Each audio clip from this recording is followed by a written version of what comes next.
ಮಹಾರಾಷ್ಟ್ರದ ಕೆಲವು ಜಿಲ್ಲೆಗಳಲ್ಲಿ ಏನಂತಂದರೆ ಮಹಾಮಾರಿ ಕರೋನಾ ಸೋಂಕು ಕಾಣಿಸಿಕೊಂಡಿರುವಂಥದ್ದು. ಹಾಗಾಗಿ ಸಹಜವಾಗಿ ಏನಂತಂದರೆ ಗಡಿ ಭಾಗದ ಬೆಳಗಾವಿ ಜಿಲ್ಲೆಯಲ್ಲಿ ಅಲರ್ಟನ್ನು ಘೋಷಣೆ ಮಾಡಲಾಗಿದೆ. ಇದರ ಜೊತೆಗೆ ಬೆಳಗಾವಿ ಜಿಲ್ಲೆಯಲ್ಲೂ ಸಹ ಒಂದು ಕರೋನಾ ಪ್ರಕರಣ ಪತ್ತೆಯಾಗಿರೋದ್ರಿಂದ ಸಹಜವಾಗಿ ಏನಂತಂದರೆ ಆರೋಗ್ಯ ಇಲಾಖೆ ಅದಕ್ಕೆ ಬೇಕಾದಂಥ ಅದನ್ನು ಎದುರಿಸಲೇಬೇಕಾದಂಥ ಎಲ್ಲ ತಯಾರಿಯನ್ನು ಮಾಡಿಕೊಂಡಿರುವಂಥದ್ದು. ಈ ಕುರಿತಂತೆ ಮಾತನಾಡಲಿಕ್ಕೆ ನನ್ನ ಜೊತೆ ಏನಂತಂದರೆ DHO ಆಗಿರುವಂಥ ಗಡಾದವರು ನನ್ನ ಜೊತೆ ಇದ್ದಾರೆ. ಅವರನ್ನು ಮಾತಾಡಿಸ್ತೀನಿ.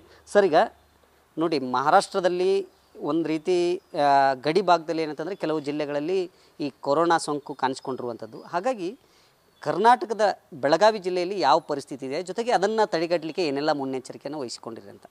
ಗಡಿ ಜಿಲ್ಲೆಗಳಲ್ಲಿರ್ಬೋದು ಅಥವಾ ಇಡೀ ಕರ್ನಾಟಕದಲ್ಲಿ ಕಳೆದ 15 ದಿನಗಳಿಂದ ಸ್ವಲ್ಪ ಪ್ರಕರಣಗಳು ಜಾಸ್ತಿ ಆಗ್ತಾ ಇದ್ದಾವೆ.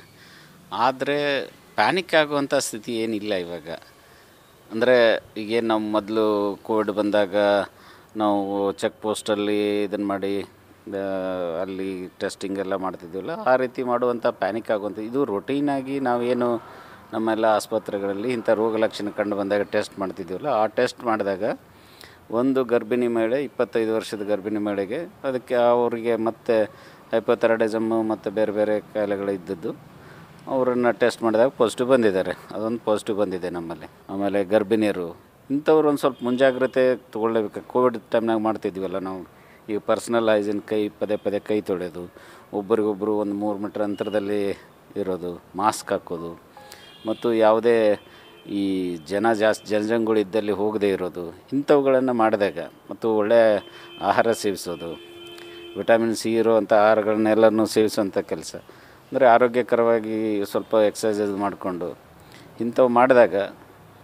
ಸಾಮಾನ್ಯವಾಗಿ ಈಗ ನಮ್ಮ ಎಲ್ಲ ಜನರಲ್ಲಿ ಒಂದು ಹರ್ಡ್ ಇಮ್ಯುನಿಟಿ ಅಥವಾ ಅದರ ಬಗ್ಗೆ ಇಮ್ಯುನಿಟಿ ಇದೆ, ರೋಗ ನಿರೋಧಕ ಶಕ್ತಿ ಇದೆ, ಸಾಮಾನ್ಯವಾಗಿ ಯಾರಿಗೂ ಬರೋಲ್ಲ. ಇಂಥವ್ರು ಮಾತ್ರ ಒಂದಿಷ್ಟು ಕಾಳಜಿ ತೊಗೊಂಡ್ರೆ ಅವರು ಕೂಡ ಸುರಕ್ಷಿತವಾಗಿರ್ಬೋದು. ಸದ್ಯದ ಮಟ್ಟಿಗೆ ಆತಂಕ ಪಡುವಷ್ಟು ಯಾವುದೇ ಕೇಸ್ಗಳಿಲ್ಲ.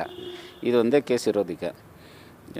ಸಾಮಾನ್ಯವಾಗಿ ನಾವು ಏನು ಆಸ್ಪತ್ರೆಗೆ ಇಂಥ ರೋಗ ಲಕ್ಷಣಗಳು ಬಂದಾಗ ಟೆಸ್ಟ್ ಮಾಡ್ಕೊತಾ ಇದ್ವಿ. ಕಳೆದ ಏಪ್ರಿಲಲ್ಲೇ 17 ಟೆಸ್ಟ್ ಮಾಡಿದ್ವಿ ನಾವು. ಈ ತಿಂಗಳಲ್ಲಿ 3 ಟೆಸ್ಟ್ ಆಗಿದ್ದಾವೆ. ಬಿಮ್ಸಲ್ಲಿ ಯಾವುದೂ ಪಾಸಿಟಿವ್ ಬಂದಿಲ್ಲ, ಬಟ್ ಅಲ್ಲಿ ಇದ್ದಾವೆ, ಇದೊಂದು ಪಾಸಿಟಿವ್ ಬಂದಿದೆ. ಓಕೆ, ಜಿಲ್ಲೆಯಲ್ಲಿ ಕೊರೋನಾ ಸೋಂಕು ಕಾಣಿಸಿಕೊಂಡಿದೆ, ಆದರೆ ಯಾವುದೇ ಕಾರಣಕ್ಕೂ ಆತಂಕ ಪಡುವಂಥ ಅಗತ್ಯ ಇಲ್ಲ, ಆದರೆ ಎಚ್ಚರಿಕೆ ಇರಬೇಕು ಅನ್ನೋ ಮಾತನ್ನು ಗಡಾದೆಯವರು ಹೇಳ್ತಾ ಇರುವಂಥದ್ದು. ಕ್ಯಾಮ್ರಾಮನ್ ರೋಜ್ ಜೊತೆ Srikanth Kukkadi, news first Belagavi. News first ನಿರ್ಭೀತಿಯಿಂದ ನಿಮ್ಮ ಪರವಾಗಿ.